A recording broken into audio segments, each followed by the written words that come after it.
नमस्कार, आप देख रहे हैं न्यूज़ 9 भारत और मैं हूं आपके साथ अशोक चौहान। देश और दुनिया की तमाम खबरों पर आइए डालते हैं एक नजर।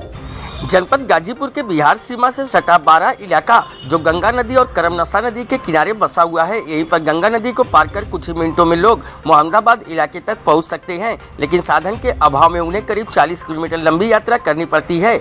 इसको देखते हुए जमनिया विधायक के द्वारा बारा से फिरोजपुर को जोड़ने के लिए पीपा पुल की मांग की गई थी, जिसकी मंजूरी शासन के द्वारा मिल गया है और अब पीपा पुल का निर्माण कार्य जल्दी शुरू होगा, जिसको लेकर जमनिया की विधायक ने शिलान्यास कार्यक्रम किया। क्षेत्र की भारी संख्या में लोग शामिल रहे।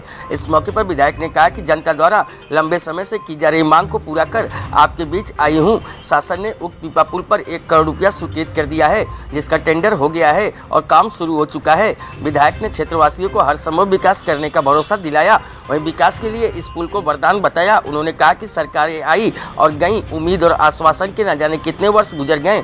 योगी सरकार में अब जनता की मांग एवं उम्मीद को मंजिल मिल गई है। जमनिया विधानसभा की एक बड़ी आबादी गंगा उस पार मोहम्मदाबाद विधानसभा और बलिया जिले से जुड़ने जा रहा है। 1 करोड़ की लागत से बनने वाला पीपा पुल के नए वर्ष से पहले तैयार हो जाने की बात कही गई।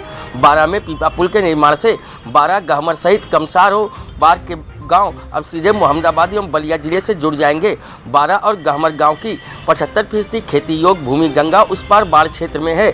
यहां के लोगों की गंगा उस पार अपने खेतों पर जाने के लिए सालों भर नाव का ही सहारा था। पीपा पुल निर्माण से किसानों को अपनी उपज को घर एवं मंडियों तक ले जाना आसान हो जाएगा। वहीं कई दृष्टिकोण से विकास की गाड़ी भी आगे बढ़ेगी। न्यूज़ 9 भारत के लिए महताब आलम की रिपोर्ट।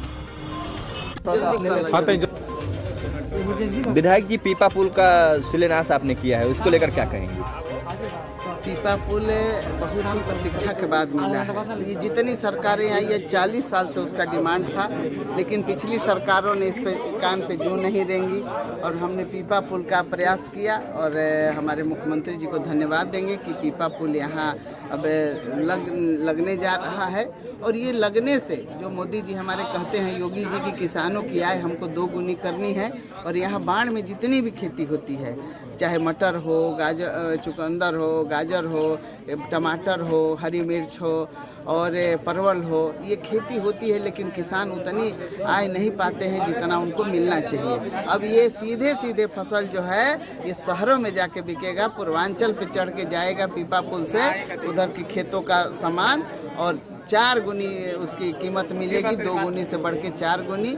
किसानों के लिए बहुत ही महत्वपूर्ण वो पुल है। ऐसे में किसान कितना लाभदायक इसको मान रहे हैं पीपा पुल को? ये किसान बहुत खुश हैं। आपने जाना होगा कि जिस तरह से किसानों ने इसका स्वागत किया है और पूरे क्षेत्र के किसान, ऐसा नहीं है कि 1-2 क्षेत्र लाभान्वित होगा, 1-2 गांव लाभान्वित होगा, पूरा क्षेत्र लाभान्वित होगा। यहाँ तक कि मोहम्मदाबाद क्षेत्र भी लाभान्वित होगा।